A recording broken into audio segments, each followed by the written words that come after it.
ہم وہی کہیں گے جو ہمارا دین ہم کو بتاتا ہے.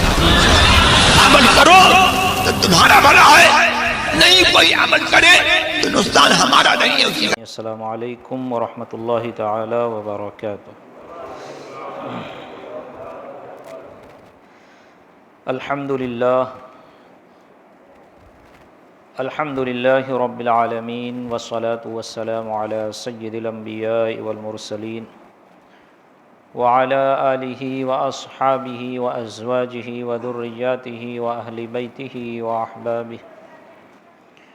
واحبابہ اجمعین. اما بعد فاعوذ باللہ من الشیطان الرجیم. بسم اللہ الرحمن الرحیم.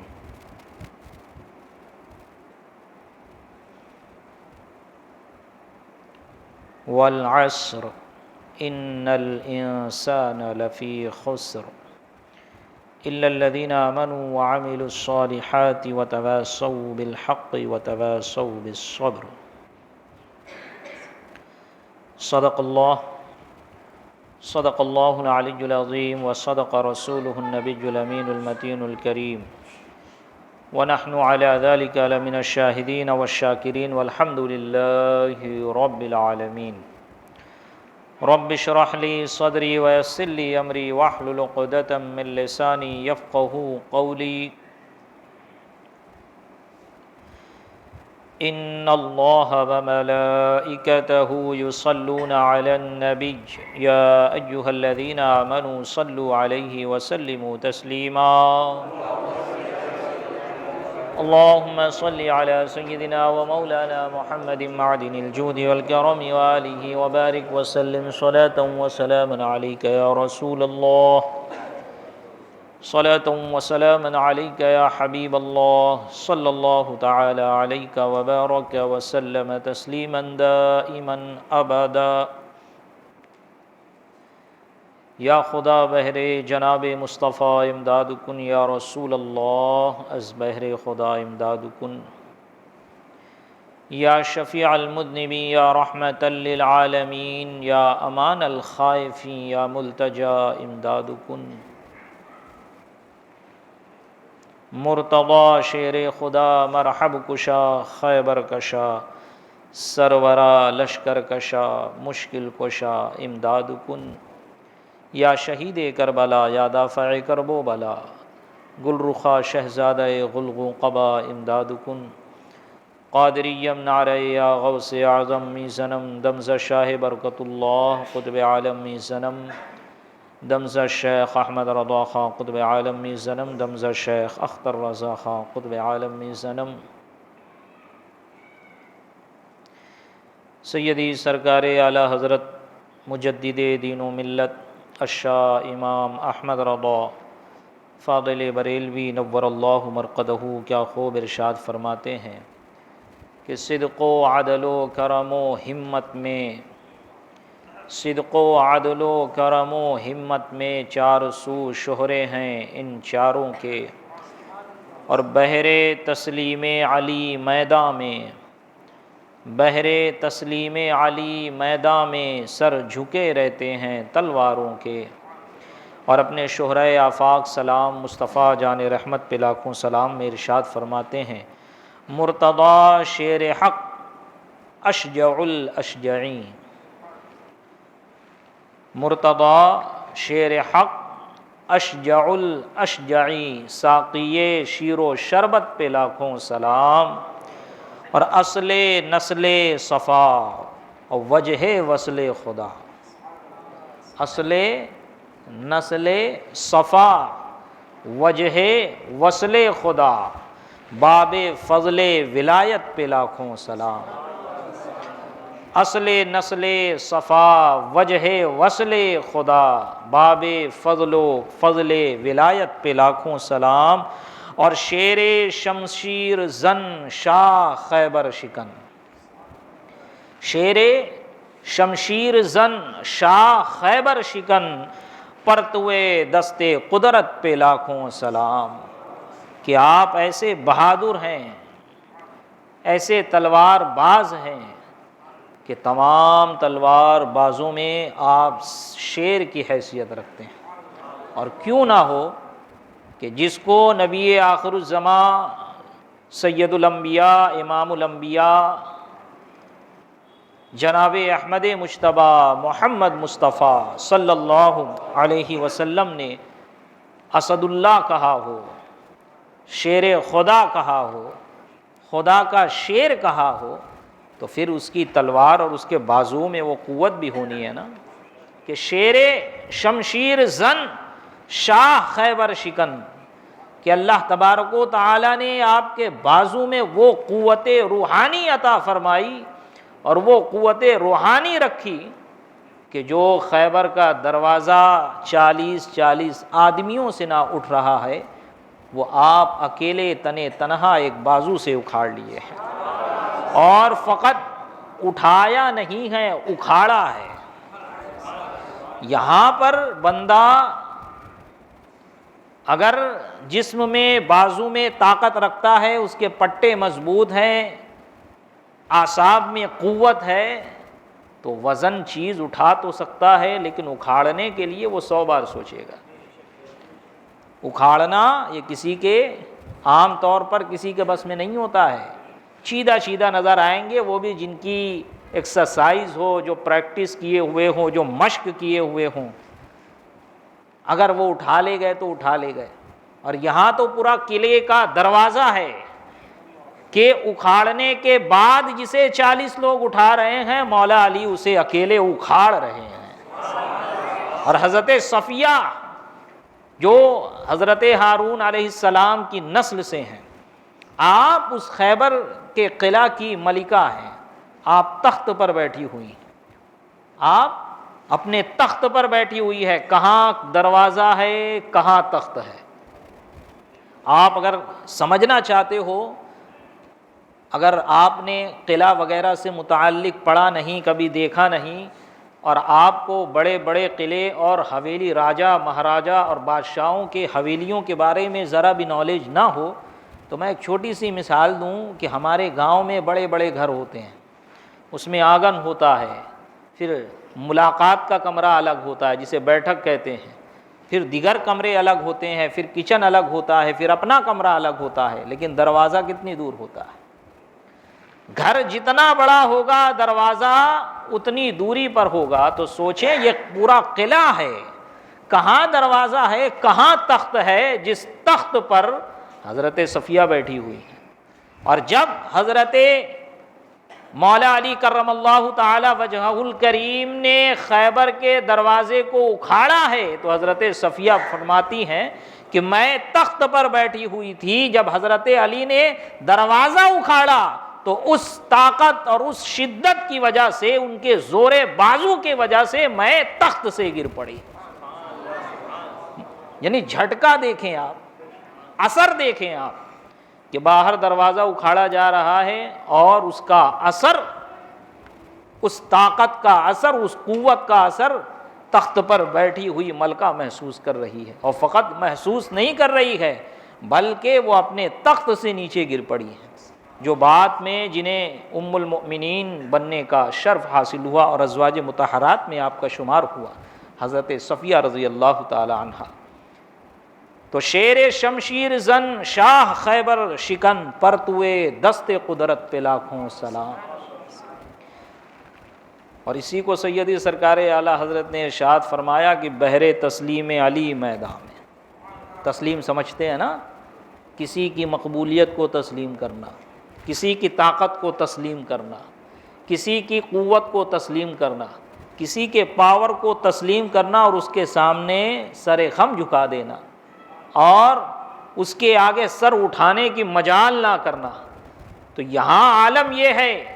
کہ اگر مولا علی کرم اللہ تعالی وجہہ الکریم میدان رن میں اتر آئے، میدان جنگ میں اگر اتر آئے اور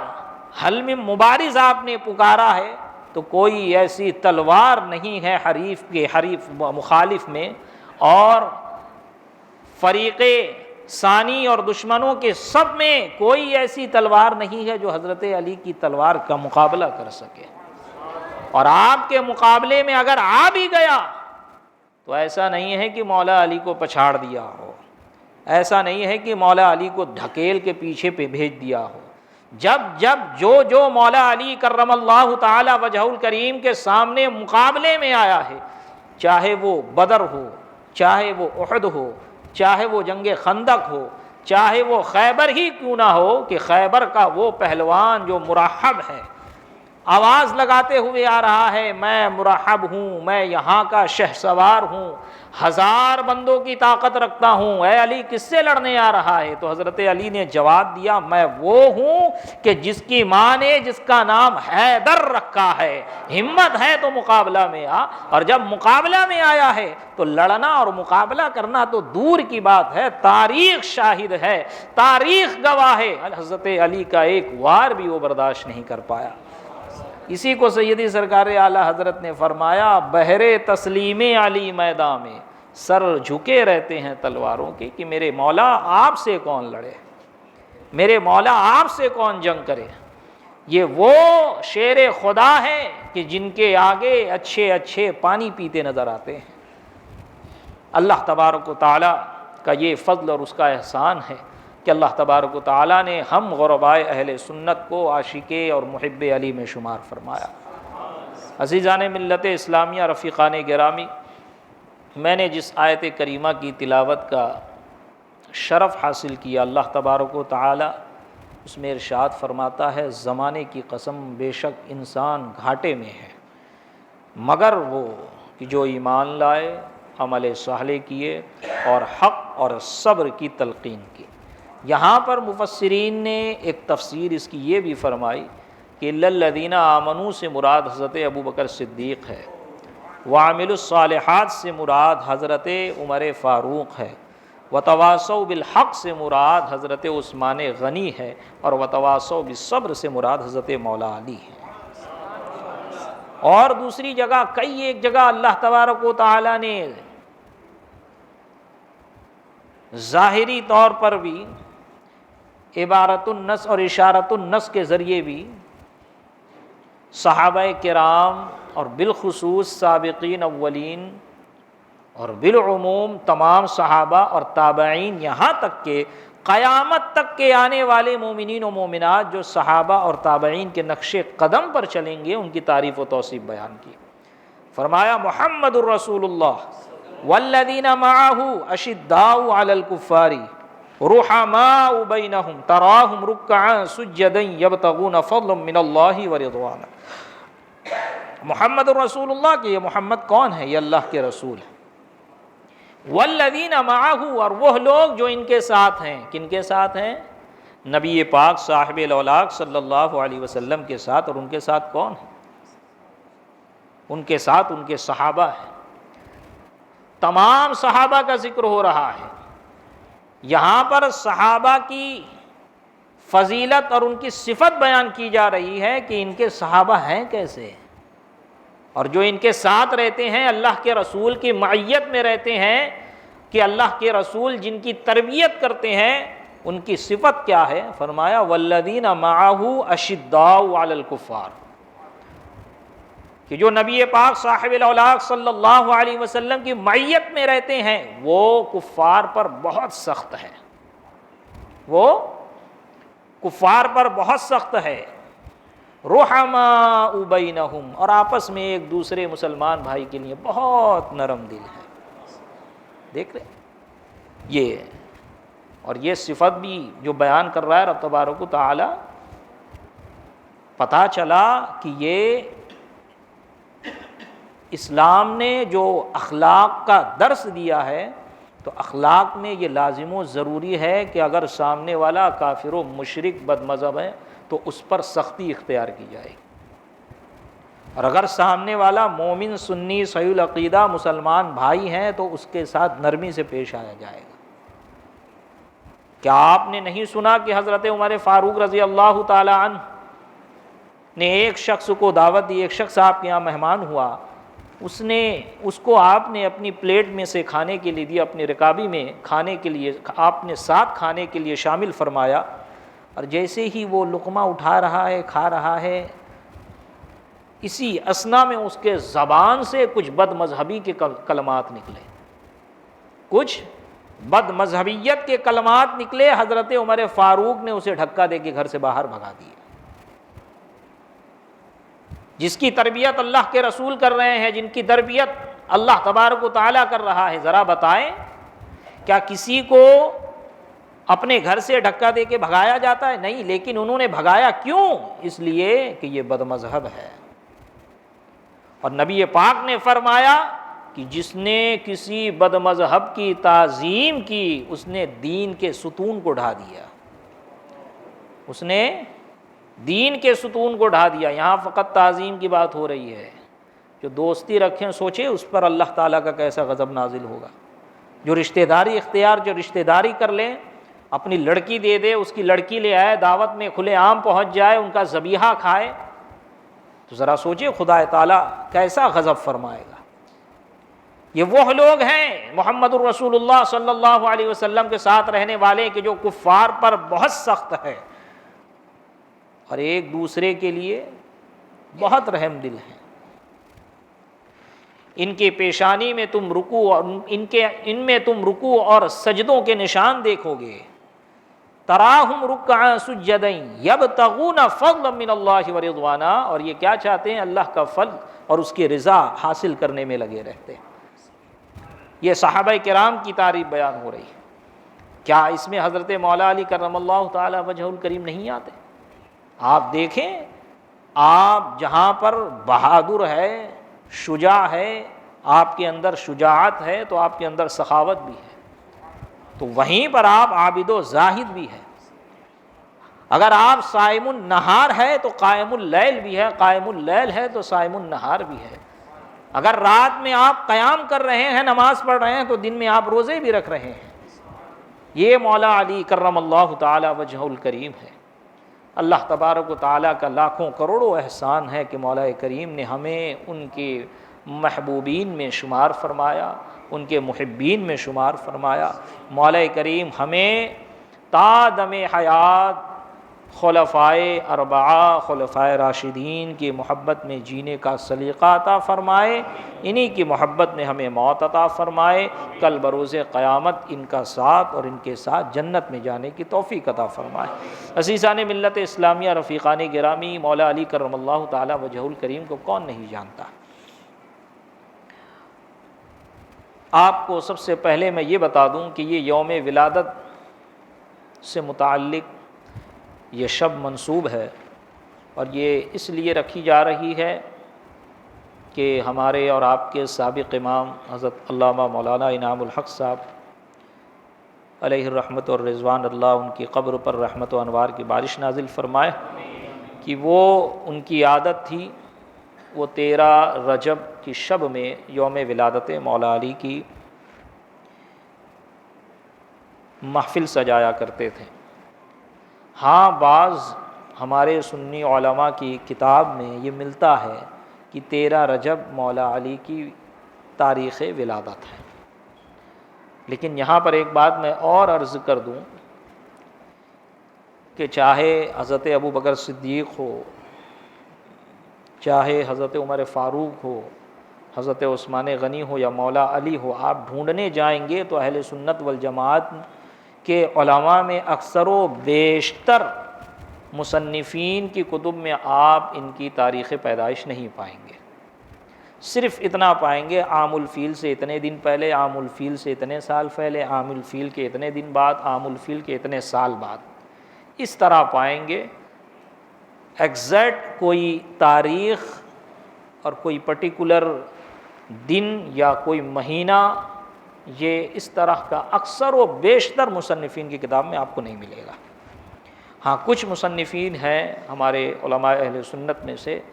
جو 13 تاریخ حضرت مولا علی کرم اللہ تعالی وجہ الکریم کی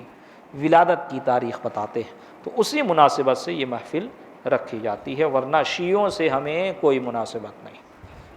شیعہ رافضیوں کو کہتے ہیں، رافضی صحابہ کرام کے گستاخ ہوتے ہیں، اور سنی صحابہ کرام سے محبت کرنے والا ہوتا ہے۔ نہ ہم ناسبی ہیں کہ جو اہل بیت اطہار سے نفرت کرے، بغض رکھے، نہ ہم رافضی ہیں کہ جو اہل بیت اطہار کی آڑ میں رافضی اور صحابہ کرام سے نفرت کریں، بلکہ ہم صراط مستقیم مسلک اہل سنت پر عمل کرنے والے، اس کے ماننے والے، مسلک اہل سنت والجماعت کے ماننے والے، ہم سنی صحیح العقیدہ ہے، ہم نبی پاک صاحب الاولاق صلی اللہ علیہ وسلم کی آل سے بھی محبت کرتے ہیں اور ان کے اصحاب سے بھی محبت کرتے ہیں، ہے نا؟ اہل سنت کا ہے بیڑا پار اصحاب حضور، اہل سنت کا ہے بیڑا پار اصحاب حضور، نجم ہیں اور ناؤ ہے اطرت رسول اللہ کی، نجم ہے اور ناؤ ہے اطرت رسول اللہ کی، اصحاب نجوم رہنما ہے، اصحاب نجوم رہنما ہے، کشتی ہے آل مصطفی، یہ ہمارا عقیدہ ہے، اور الحمدللہ یہ تمام سنیوں کا 1400 سال سے عقیدہ ہے۔ یہ کوئی نیا اور گڑھا ہوا عقیدہ نہیں ہے جو نیا نیا پیدا ہو گیا، نہیں، یہ وہی ہے، وہی مذہب ہے اور وہی دین ہے اور وہی ناجی فرقہ ہے جس کے بارے میں نبی پاک نے فرمایا کہ ایک جو فرقہ ہوگا وہ ہمیشہ حق پر ہوگا، اور وہ کون ہوگا؟ ما انا علیہ و اصحابہ، جو میرے اور میرے اصحاب کے نقش قدم پر چلے گا، لاکھ آندھیاں آ جائے اور لاکھ اس کے مخالفین آ جائیں، لیکن قیامت تک کوئی بھی ان کا بال بیکا نہیں کر پائے گا، بال باکا نہیں کر پائے گا۔ یہ وہ ہم اہل سنت والجماعت ہیں۔ تو عزیزان ملت اسلامیہ، رفیقان گرامی، ہمیں فخر ہونا چاہیے اور ہمیں شکریہ ادا کرنا چاہیے خدا تعالیٰ کا کہ اللہ تبارک و تعالیٰ نے ہمیں مسلمان پیدا کیا، اور مسلمان پیدا کرنے کے ساتھ ساتھ مولا کریم ہمیں سنی صحیح العقیدہ ماں باپ عطا فرمائے، اور ان کے گھر میں پیدائش ہوئی اور ان کے گھر میں ہمیں پیدا فرمایا۔ اور اب دعا کرنا چاہیے مولا کریم جس طرح تو نے ہمیں ہدایت دی، ہمیں مسلمان بنایا، ہمیں مسلمان پیدا کیا، اسی طرح ہمارا خاتمہ بالخیر فرما۔ ربنا لا تزغ قلوبنا بعد اذ ہدیتنا وہب لنا من لدنک رحمہ انک انت الوہاب۔ یہ ہمیشہ دعا مانگے، ہمیشہ دعا مانگے کہ مولا کریم ہمیں خاتمہ بالخیر عطا فرما، اور ہمیشہ بد مذہبوں سے دور رہیں، ہمیشہ رافضیوں سے دور رہیں، ہمیشہ صحابہ کرام کے گستاخوں سے 100 ہاتھ نہیں بلکہ 100 فٹ دور رہیں، ہمیشہ اہل بیت اطہار کے اور اولیاء کاملین سے دشمنی رکھنے والے، ان سے جلنے والے، مزارات کو معاذ اللہ بت کہنے والوں سے نہ رشتہ رکھنا تو دور کی بات ہے، ان سے قربت بھی نہ رکھی جائے۔ ایک مرتبہ باوز بلند درود شریف پڑھے، اللہم صلی علی سیدنا مولانا محمد معدن الجود والکرم وآلہ وبارک وسلم، صلاۃ و سلام علیک یا رسول اللہ صلی اللہ تعالی علیہ وبارک وسلم تسلیما دائما ابدا۔ عزیزان ملت اسلامیہ، رفیقان گرامی، حضرت مولا علی کرم اللہ تعالی وجہ الکریم وہ ذات گرامی ہے کہ جن کے بارے میں نبی پاک صاحب الاولاق صلی اللہ علیہ وسلم نے ارشاد فرمایا، من احب علیا فقد احبنی ومن ابغض علیا فقد ابغضنی ومن ابغضنی فقد ابغض اللہ، کہ جس نے علی سے محبت کی اس نے مجھ سے محبت کی۔ یا نبی پاک صاحب الاولاق صلی اللہ علیہ وسلم ارشاد فرما رہے ہیں کہ جس نے علی سے محبت کی اس نے مجھ سے محبت کی، اور جس نے مجھ سے محبت کی اس نے اللہ سے محبت کی، اور جس نے علی سے بغض رکھا اس نے مجھ سے بغض رکھا، اور جس نے مجھ سے بغض رکھا تو اس نے اللہ کو اپنا دشمن بنا لیا۔ اسی لیے نبی پاک صاحب الاولاق صلی اللہ علیہ وسلم نے ارشاد فرمایا کہ علی سے مومن بغض نہیں رکھتا اور علی سے منافق محبت نہیں کرتا، کہ جو علی سے محبت کرے گا وہ منافق نہیں ہو سکتا، اور جو علی سے بغض رکھے گا وہ مومن نہیں ہو سکتا۔ یہ وہ مولا علی کرم اللہ تعالی وجہ الکریم ہے کہ جن کے بارے میں میرے نبی پاک صاحب الاولاق صلی اللہ علیہ وسلم نے ارشاد فرمایا، من کنت مولاہ فعلی مولاہ، اللہم والے من والاہ وعاد من عاداہ، کہ میں من کنت مولاہ کہ میں جس کا مولا ہوں علی بھی اس کے مولا ہے، اللہم من والے اللہم والے من والا ہوا ہے، اللہ تو بھی اس کو اپنا محبوب بنا، تو بھی اس سے محبت فرما جو علی سے محبت رکھے، اور تو اس کو اپنا دشمن بنا جو علی کو دشمن بنائے۔ یہ حضرت مولا علی کرم اللہ تعالی وجہ الکریم کی شان ہے کہ نبی پاک فرما رہے ہیں کہ جو مجھ سے محبت کرے اس کو چاہیے کہ وہ علی سے بھی محبت کرے، جو مجھ سے محبت کرتا ہے اس میں لازم و ضروری ہے کہ علی سے بھی محبت کرے، جو مجھ سے محبت کرے وہ علی سے محبت کرے۔ مولا کریم جو علی سے محبت کرے تو بھی اس سے محبت کر، جو علی کو اپنا مولا بنائے، اپنا محبوب بنائے، مولا کریم تو بھی اس کو اپنا محبوب بنا لے، اور جو علی کو اپنا دشمن بنائے مولا کریم تو بھی اس کو اپنا دشمن بنا لے۔ یہ حضرت مولا علی کرم اللہ تعالی وجہ الکریم کی شان ہے کہ آپ کے بارے میں نبی پاک صلی اللہ علیہ وسلم نے مزید فرمایا کہ اے علی کیا تم اس بات سے خوش نہیں ہو کہ تمہاری حیثیت میرے نزدیک وہی ہے جو ہارون کو موسیٰ کے نزدیک تھی، کہ حضرت ہارون علیہ السلام کو حضرت موسیٰ علیہ السلام نے اپنے پیچھے بنی اسرائیل پر خلیفہ مقرر کیا جب آپ کو طور پر گئے خدا تعالیٰ سے کلام کرنے کے لیے، اور فرمایا اے علی کیا تم اس بات سے راضی نہیں ہو کہ تمہاری حیثیت میرے نزدیک وہی ہے جو موسیٰ کے نزدیک ہارون کی تھی، بس فرق یہ ہے کہ میرے بعد کوئی نبی نہیں ہے، کہ میرے بعد کوئی نبی نہیں ہے، کہ نبی آخر الزماں صلی اللہ علیہ وسلم یہ خاتم النبیین ہے، آپ کے بعد اب کوئی نبی نہیں آنے والا، آپ کے بعد قیامت تک کوئی نبی نہیں آئے گا، کوئی نیا نبی پیدا نہیں ہوگا، کوئی نیا نبی نہیں آئے گا۔ حضرت عیسیٰ علیہ نبی جنا علیہ الصلاۃ والتسلیم تشریف لائیں گے تو بحیثیت نبی نہیں بلکہ نبی پاک کی امت بن کے آئیں گے، کہ تمام انبیاء آپ کی امت ہے، کہ روز میثاق یہی تو ان سے وعدہ لیا گیا کہ اگر تمہارے زمانے میں میرا محبوب آ جائے لَتُؤْمِنُنَّ بِهِ وَلَتَنْصُرُنَّ، تو اس پر ایمان لانا اور اس کی مدد کرنا۔ تو تمام انبیاء یہ محمد الرسول اللہ صلی اللہ علیہ وسلم کی امت میں ہے، لہٰذا اسی لیے فرمایا کہ اے علی میرے بعد کوئی نبی نہیں آنے والا۔ عزیزان ملت اسلامیہ، رفیقان گرامی، آپ ہمیشہ محرم الحرام کی تقاریر میں خلفائے اربعہ، خلفائے راشدین اور بالخصوص حضرت مولا علی اور حسنین کریمین اور اہل بیت اطہار سے متعلق واقعات سماعت فرماتے رہتے ہیں اور اس کی تفصیل بھی سماعت فرماتے رہتے ہیں۔ بس ایک دو واقعہ میں آپ کے سامنے عرض کروں اور اپنی گفتگو کو ختم کروں کہ حضرت مولا علی کرم اللہ تعالی وجہ الکریم کو اللہ تبارک و تعالی نے کیسا علم عطا فرمایا تھا اور کیسی ذہانت عطا فرمائی تھی، کیسی ذکاوت عطا فرمائی تھی، کیسی معاملہ فہمی عطا فرمائی تھی کہ نبی پاک صاحب الاولاق صلی اللہ علیہ وسلم نے فرمایا انا مدینۃ العلم وعلی بابھا، کہ میں علم کا شہر ہوں اور علی اس کے دروازے ہیں۔ اور حضرت مولا علی کرم اللہ تعالی وجہ الکریم کو نبی پاک کے در سے علم کا ایسا خزانہ ملا، ایسا خزانہ ملا کہ آپ فرمایا کرتے کہ مجھ سے پوچھو میں بتاتا ہوں، مجھے معلوم ہے قرآن شریف میں کون سی آیت کب نازل ہوئی، کہاں نازل ہوئی، کس جگہ نازل ہوئی، کس وقت نازل ہوئی، کون سی مکہ میں نازل ہوئی، کون سی مدینہ میں نازل ہوئی ہے، کس علاقے میں نازل ہوئی ہے، سفر میں نازل ہوئی ہے کہ حضر میں نازل ہوئی ہے، جس جگہ نازل ہوئی ہے علی کو سارا علم ہے۔ یہ حضرت مولا علی کرم اللہ تعالی وجہ الکریم، آپ کے زمانے کے کئی واقعات ایسے ہیں کہ آپ کا فیصلہ سن کے اور آپ کے وہ ان واقعات کو پڑھ کے اور سن کے بندہ حیران رہ جاتا ہے، اپنا ماتھا پیٹنے لگتا ہے کہ مولا علی کرم اللہ تعالی وجہ الکریم کو اللہ تبارک و تعالی نے کیسی ذہانت و فطانت عطا فرمائی تھی۔ اور حضرت عبداللہ ابن عباس یا حضرت عبداللہ ابن مسعود کی روایت ہے، وہ فرماتے ہیں کہ ہم میں علی ایسے تھے،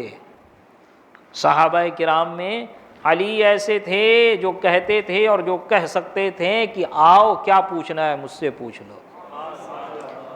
وہ علم اللہ تبارک و تعالیٰ نے حضرت مولا علی کرم اللہ تعالیٰ وجہ الکریم کو عطا فرمایا کہ دیکھیں ایک شخص حاضر ہوا، بلکہ 3 شخص حاضر ہوئے 17 اونٹ کے ساتھ، اور کہا اے علی ہمارے درمیان اس اونٹ کو تقسیم کر دو، ان 17 اونٹ میں سے آدھا حصہ ایک شخص کا ہے ایک تہائی 1/3 ایک شخص کا ہے اور 9واں حصہ ایک شخص کا ہے، اس طرح تقسیم کرنا کہ کوئی اونٹ کاٹنے کی ضرورت نہ پڑے اور سب میں برابر برابر بٹ جائے، پورا اونٹ بٹ جائے۔ 17 اونٹ ہے، اگر آدھا دیکھا جائے تو 17 کا آدھا کریں گے تو ایک اونٹ کاٹنے کی ضرورت پڑے گی، اگر 17 کا 1/3 دیکھیں گے تو بھی ایک اونٹ کاٹنے کی ضرورت پڑے گی، اگر 17 کا 9واں حصہ دیکھیں گے تب بھی ایک اونٹ کاٹنے کی ضرورت پڑے گی، اگر انہی 17 میں حصہ لگایا جائے تو 2 اونٹ کم سے کم کاٹنا پڑے گا۔ اور کیا شرط رکھی اس نے کہ اے علی آپ اس طرح تقسیم کرنا کہ کوئی اونٹ کاٹنا نہ پڑے، سب کو مسلم صحیح سالم اونٹ ملے اور سب کے حصے میں برابر اونٹ آئے۔ سب کی عقل حیران ہے، پریشان ہے، یہ کس طرح تقسیم ہوگا، یہ تقسیم ممکن نظر نہیں آتی۔ مولا علی کرم اللہ تعالی وجہ الکریم نے ارشاد فرمایا اپنے خادم سے جاؤ ہمارا ایک اونٹ لے آؤ، ہمارا ایک اونٹ لے آؤ، اور ایک اونٹ لایا، فرمایا کہ اب ان 17 اونٹوں میں اس اونٹ کو ملا دو۔ جب ملا دیا گیا تو 18 ہو گیا، جب 18 ہو گیا تو فرمایا 18 کا آدھا 9 ہوتا ہے، جس کا آدھا حصہ ہے اس کو 9 اونٹ پکڑا دو۔ 18 کا تہائی 6 ہوتا ہے، جس کا 1 تہائی ہے اس کو 6 اونٹ پکڑا دو، اور 18 کا 9واں حصہ 2 ہوتا ہے، جس کا 9واں حصہ ہے اس کو 2 اونٹ پکڑا دو۔ آخر میں 1 اونٹ بچا، فرمایا میرے اونٹ کو واپس لے جاؤ۔ 9 6 15 15 2 17، نہ کوئی اونٹ کاٹنا پڑا نہ کوئی حصہ تقسیم کرنا پڑا، جو شرط رکھی تھی وہ شرط بھی پوری ہو گئی اور سب میں برابر حصے بھی تقسیم ہو گئے۔ یہ حضرت مولا علی کرم اللہ تعالی وجہ الکریم، ایک شخص کا انتقال ہوا تو اس نے اپنے دوست سے کہا یہ 10,000 درہم ہے، اس درہم کو رکھو، اور جب میرا بیٹا آئے جو سفر پہ گیا ہوا ہے، میرا انتقال ہو جائے، اور میرے انتقال کے بعد جب میرا بیٹا آئے تو تم جو چاہنا وہ اس کو دے دینا، 10,000 میں سے جو تم چاہنا اس کو دے دینا۔ اس نے کہا ٹھیک ہے۔ جب اس کا بیٹا آیا تو اس وقت اس کا والد فوت ہو چکا تھا۔ حضرت مولا علی کرم اللہ تعالی وجہ الکریم کی بارگاہ میں یہ مقدمہ پیش ہوا، آپ نے فرمایا تم کتنا دو گے؟ تم اس کے بیٹے کو، مرحوم کے بیٹے کو کتنا دو گے؟ تو اس نے کہا میں 1000 درہم دوں گا۔ آپ نے کہا تو اسے 9000 درہم دے گا اور 1000 درہم خود رکھے گا، اس لیے کہ مرنے والے نے کہا تھا جو تم چاہنا وہ میرے بیٹے کو دینا، تم اپنے لیے 9000 چاہ رہے ہو تو لہذا 9000 اس کا بنتا ہے، 1000 تمہارا بنتا ہے، 9000 اس کا بنتا ہے، 1000 تمہارا بنتا ہے۔ یہ حضرت مولا علی کرم اللہ تعالی وجہ الکریم، اس طرح کے واقعات آپ کے زمانے میں بھرے پڑے ہیں، بلکہ آپ ہی کے زمانے میں نہیں۔ بڑا مشہور و معروف قول ہے حضرت امیر المؤمنین حضرت عمر فاروق رضی اللہ تعالی عنہ، کیا فرماتے ہیں لولا علی لہلک عمر، کہ اگر علی نہ ہوتے تو عمر ہلاک ہو جاتا۔ یہ کب فرمایا تھا آپ نے؟ میں اس فیصلے سے ڈرتا ہوں کہ میں کوئی فیصلہ کروں اور میرے اس فیصلے فرمانے میں علی موجود نہ ہو، لولا علی لہلک عمر، کہ میں اس فیصلے سے ڈرتا ہوں کہ جس میں میں فیصلہ کروں اور علی نہ ہو۔ اور یہ خاص لولا علی لہلک عمر یہ کب فرمایا؟ ارشاد فرمایا جب ایک عورت جو کہ زانی تھی اور حمل سے تھی، یا اس کا کچھ معاملہ تھا، غالباً وہ زانی تھی، اس نے زنا کی اور حمل سے تھی، جب حمل سے تھی اور حضرت عمر فاروق کی بارگاہ میں اس کا مقدمہ پیش کیا گیا تو آپ نے کہا اس پہ حد جاری کی جائے۔ جیسے ہی آپ نے ارشاد فرمایا، حضرت مولا علی کرم اللہ تعالی وجہ الکریم نے کہا امیر المؤمنین انتظار کیا جائے، یہ عورت حاملہ ہے، اور میں نے نبی پاک صاحب الاولاق صلی اللہ علیہ وسلم سے سنا ہے کہ غلطی، جو حدیث کا مفہوم یہ ہے کہ گناہ عورت نے کیا ہے بچے نے نہیں کیا تو سزا ماں کو ملے گی، عورت کو ملے گی، بچے کو نہیں ملے گی۔ اس کے حمل کا، وضع حمل کا انتظار کیا جائے، اس کی پیدائش کا انتظار کیا جائے، جب بچے کی ولادت ہو جائے اور اس کے بعد جب یہ عورت صحیح سالم ہو جائے تب اس پہ حد جاری کی جائے۔ حضرت علی نے اس وقت فرمایا لولا علی لہلک عمر، کہ اگر علی آج نہ ہوتے تو عمر ہلاک ہو جاتا۔ ایسے فیصلہ فرمانے والے حضرت مولا علی کرم اللہ تعالی وجہ الکریم، کہ ایک شخص نے اپنے غلام کے ساتھ اپنے بچے کو بھیجا، اپنے غلام کے ساتھ، بلکہ اپنے بچے کے ساتھ اپنے غلام کو بھیجا، جاؤ کوفہ لے کے جاؤ اسے اور اس کا خیال رکھنا۔ وہ لوگ کوفہ جب آ رہے ہیں تو راستے میں اس مالک، اس آقا کی بچے سے غلام کا جھگڑا ہو گیا، اس کی لڑائی ہو گئی۔ اب جب لڑائی ہو گئی تو جب کوفہ پہنچے تو غلام پلٹ گیا، کہا کہ یہ میرا غلام ہے، میں اس کا آقا ہوں۔ اور بچہ کہتا ہے نہیں، یہ میرا غلام ہے، میں اس کا آقا ہوں، یہ میرے باپ کا غلام ہے اور میں اس کو بیچنے کے لیے کوفہ کے بازار میں لایا ہوں اور یہ دغا باز ہے، خود ہی مجھے بیچ رہا ہے۔ جب یہ معاملہ حضرت مولا علی کرم اللہ تعالیٰ وجہ الکریم کے پاس پہنچا تو آپ نے بغیر شہادت، بغیر گواہ، بغیر آئی وٹنس کے آپ نے فیصلہ، دیکھے کتنا پیارا ارشاد فرمایا۔ اپنے خادم قمبر سے کہا کہ قمبر جاؤ اس دیوار میں 2 سوراخ کر دو۔ جب اس دیوار میں 2 سوراخ کر دیا گیا تو کہا اب ان دونوں کی گردن کو اس میں داخل کر دو، ان دونوں کے سر کو اس میں داخل کر دو۔ اب جب دونوں کا سر داخل ہو گیا، دیوار میں چھید کر دیا گیا، ہول کر دیا گیا، اور اس کے بعد جب دونوں نے اپنی گردن اس کے اندر، اپنا سر اس کے اندر ڈالا ہے تو حضرت مولا علی نے کہا قمبر جاؤ نبی پاک صلی اللہ علیہ وسلم کی تلوار لے آؤ اور غلام کا سر تن سے جدا کر دو۔ کیا فرمایا کہ جاؤ نبی پاک کی تلوار لے کے آؤ اور غلام کا سر تن سے جدا کر دو۔ جیسے ہی یہ سننا تھا غلام نے فوراً اپنی گردن باہر نکال لی، غلام نے اپنی گردن باہر نکال لی اور جو آقا کا بیٹا تھا وہ اپنی گردن لگائے کھڑے رہا۔ تو آپ نے فرمایا یہ غلام ہے، یہ آقا کا بیٹا ہے، کہ اگر غلام نہیں ہوتا تو گردن باہر نہیں نکالتا،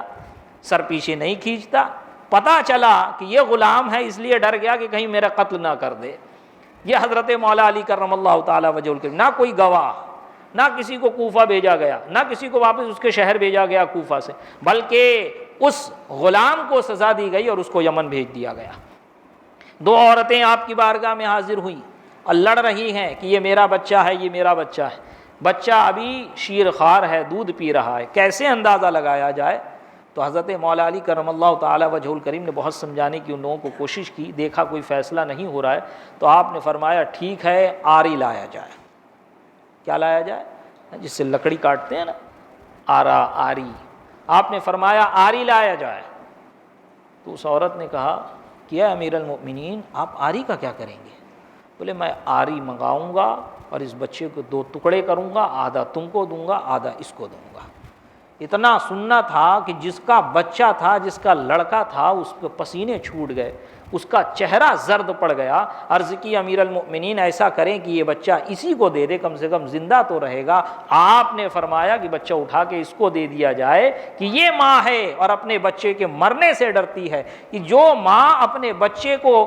مچھر اور وہ چھوٹے سے حشرات الارض کا کاٹنا برداشت نہیں کر سکتی تو وہ آرا چلانا کیسے برداشت کرے گی؟ اور دوسری عورت جو اپنا غلط حق جتا رہی تھی، جو غلط بیانی سے کام لے رہی تھی، اور جو مولا علی کرم اللہ تعالی وجہ الکریم کے عدالت میں آ کر جھوٹ بول رہی تھی، اس کا چہرہ سپاٹ ہے، اس کے چہرے پہ کوئی آثار نظر نہیں آ رہے ہیں، وہ خاموش کھڑی ہے۔ آپ نے فرمایا تو جھوٹی ہے، دغا باز ہے، تجھے شرم آنی چاہیے کہ تو علی کی بارگاہ میں آ کے جھوٹ بول رہی ہے۔ آپ نے اس کو پر سزا مقرر کی اور جس کا بچہ تھا اس کو بچہ تھما دیا۔ اس طرح کے واقعات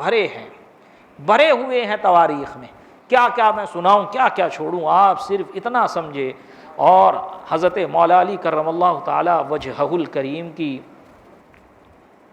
ذکاوت و فطانت اور آپ کی فرزانگی کا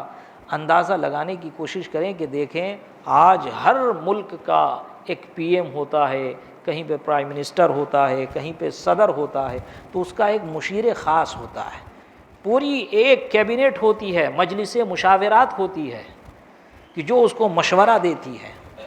اور بتاتی ہے کہ ملک کیسے چلانا ہے، معاملات کیسے طے کرنا ہے، کون سا معاملہ کس طرح، جب کوئی معاملہ پیش آ جائے تو اس کو حل کس طرح کیا جائے۔ آپ دیکھیں کہ آج بھی یہ معاملہ چل رہا ہے اور آج بھی بڑے بڑے ملکوں کے، چاہے وہ امریکہ اور لنڈن اور یورپ کی ہی کنٹری کیوں نہ ہو، وہاں پر بھی مجلس مشاورات کی ضرورت پڑتی ہے۔ تو جو سوچیں ذرا کہ جب خلافت قائم ہوئی اور حضرت ابوبکر صدیق رضی اللہ تعالی عنہ نے جب بیعت لینی شروع کی اور آپ نے جب اپنا حکم جاری کیا اور آپ نے فیصلے لینے شروع کیے تو کیا آپ کو ضرورت نہیں پڑی ہوگی؟ بلکہ نبی پاک صاحب الاولاق صلی اللہ علیہ وسلم کو اللہ تبارک و تعالیٰ نے قرآن مجید میں حکم بھی دیا وَشَاوِرْهُمْ فِي الْأَمْرِ کہ ان سے مشورہ کرو معاملات میں۔ یہ نبی پاک کی مجبوری نہیں ہے بلکہ صحابہ کرام بالخصوص حضرت ابوبکر و عمر کی فضیلت ہے کہ ان کی فضیلت بتائی جا رہی ہے کہ یہ ایسے ہیں کہ ان سے مشورہ لیا جائے۔ اور یہ ابوبکر اور عمر کہ جن سے مشورہ لینے کا حکم اللہ تبارک و تعالیٰ قرآن مجید میں دے رہا ہے، وہ جس کو اپنا مشیر خاص رکھتے ہیں وہ مولا علی کرم اللہ تعالیٰ وجہ الکریم، کہ آپ نے اپنے زمانے میں فرمایا کہ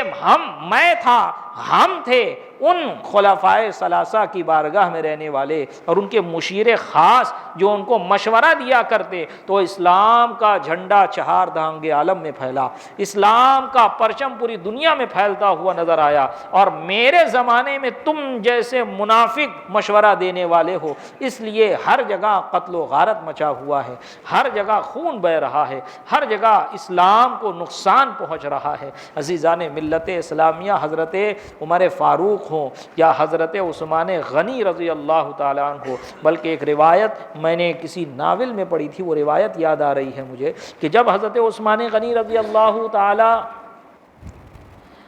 ان کی بارگاہ میں والی مصر نے بھیجا کہ یہ افغانستان کا علاقہ بہت ہی اچھا ہے اور یہاں پر چڑھائی کرنا چاہیے، یہاں پر اسلام کا پرچم لہرانا چاہیے، اسلام کی دعوت یہاں پر لے جانی چاہیے، تو حضرت مولا علی نے حضرت عثمان غنی رضی اللہ تعالیٰ عنہ کو یہ مشورہ دیا کہ افغانستان کی طرف کوچ کیا جائے اور افغانستان میں دین اسلام کا پرچم گاڑا جائے۔ یہ افغانستان آج کا افغانستان ہے، اس وقت کا دیکھا جائے تو یہ اکھنڈ بھارت کا ہندوستان ہوتا ہے، اور یہ ہندوستان میں اس طرف سے حضرت عثمان غنی رضی اللہ تعالیٰ عنہ کے زمانے ہی میں اسلام آ گیا تھا، اور کیرلا کی طرف سے حضرت عمر فاروق کے زمانے میں چڑھائی ہو چکی تھی۔ اور رہا تجارت کا معاملہ تو تجارت صحابہ کرام اور تابعین اعظام سمندر کے ذریعے سے کیرلا بھی آیا کرتے، اور وہاں پہ بالخصوص کالی مرچ اور زیرہ یہ بڑا مشہور ہے۔ کیرلا میں کسی بھی مسلمان سے پوچھیں گے وہ یہ بات بتا دے گا، اور جو وہاں پہ تابعین اعظام کی اور صحابہ کرام، وہ لوگ کہتے ہیں بعض کی صحابہ کرام بھی ہیں اور تابعین اعظام بھی، ان کے مزارات کیرلا میں ہیں، تو وہ تجارت کرنے ہی آتے تھے۔ اور وہ تجارت کیا کرنے آتے؟ وہاں سے عرب کی چیز لے کر آتے، یہاں بیچتے، اور یہاں سے کالی مرچ اور زیرہ لے کر جاتے، گرم مسالہ لے کر جاتے، اور گرم مسالہ عرب میں وہ لوگ کیا کرتے؟ عرب میں بیچتے۔ تو وہ تجارت کے ذریعے صحابہ کرام کا ورود بہت پہلے ہندوستان میں ہو گیا تھا، اور ان کے اخلاق سے متاثر ہو کر، ان کے کردار سے متاثر ہو کر بہت سے لوگوں نے اسلام بھی قبول کر لیا تھا۔ اور کیرلا میں کئی ایک واقعات اس طرح کے مشہور بھی ہیں، اور کیرلا کے عالموں نے اس پہ کتاب بھی لکھی ہے۔ اگرچہ ہمارے یہاں کے نارتھ کے علماء اس معاملے میں خاموشی اختیار کرتے ہیں، لیکن کیرلا کے جو علماء ہیں اس میں وہ ذرہ برابر شک و شبہ نہیں کرتے، بلکہ یقین کے ساتھ کہتے ہیں کہ ایسا ایسا ایسا ایسا واقعہ ہوا، یہ صحابہ کرام یہاں تشریف لائیں، یہ تابعین اعظام یہاں تشریف لائیں، اور ان کی مزارات بھی یہاں پر ہیں۔ بالخصوص آپ دیکھیں مالک بن دینار علیہ رحمت اور رضوان، کاسرگوڈ میں جن کا مزار ہے، اور یہ کاسرگوڈ کیرلا کا شہر پڑتا ہے، اور یہ آپ کی جو مزار ہے یہ مرجع خلائق ہے کہ یہاں پر مخلوقات عام طور پر آتے ہیں، کہ عوام الناس آتی ہیں، حاضری دیتی ہیں، اور پورے کاسرگوڈ کیا بلکہ پورے کیرلا میں مشہور ہے، اب تو تقریباً ہندوستان میں مشہور ہو گیا کہ آپ کی مزارات ان جگہوں میں سے ایک ہے جہاں پر دعا قبول ہوتی ہے، جو مستجاب الدعوات جگہیں ہیں ان میں سے ایک جگہ یہ ہے۔ تو عزیزان ملت اسلامیہ، رفیقان گرامی، کہنے کا مقصد یہ ہے کہ ہم اور آپ جس طرح اس محفل کو آج سجائے ہوئے ہیں، کوشش کریں کہ ہماری آنے والی نسلیں بھی اسی طرح صحابہ کرام سے محبت کرے، اسی طرح اولیاء کرام سے محبت کرے، ورنہ یاد رکھیں وہ دن دور نہیں ہے کہ آپ دنیا سے چلے جائیں گے۔ جس طرح آپ اپنے بزرگوں کی قبر پہ جا کر فاتحہ پڑھ رہے ہیں، اگر آپ کی نسل بہک گئی تو قبر پہ فاتحہ پڑھنا تو دور کی بات ہے، آپ کو مسلمان بھی نہیں سمجھے گی وہ، اور قبر پہ کھڑے ہونے کو شرک گردانے کی، معاذ اللہ کفر گردانے کی۔ لہذا عقیدے کو، ایمان کو پہلا درجہ دیں اور باقی معاملات کو دوسرا درجہ دیں۔ اللہ تبارک و تعالیٰ کی بارگاہ میں دعا ہے رب تبارک و تعالی ہم تمام کو صراط مستقیم پر گامزن رکھے اور اسی پر استقامت عطا فرمائے۔ صراط مستقیم مسلک اہل سنت جسے پہچان کے لیے مسلک اعلیٰ حضرت کہا جاتا ہے، مولا کریم اس پر ہم سب کو استقامت عطا فرمائے، اسی پر ہم سب کا خاتمہ بالخیر فرمائے۔ مولا کریم کل بروز قیامت اپنے صالحین بندوں کے ساتھ ہمارا حشر فرمائے۔ استغفر اللہ استغفر اللہ استغفر اللہ استغفر اللہ ربی من کل ذنب واتوب الیہ وآخر دعوانا ان الحمد للہ رب العالمین۔ السلام علیکم ورحمۃ اللہ وبرکاتہ۔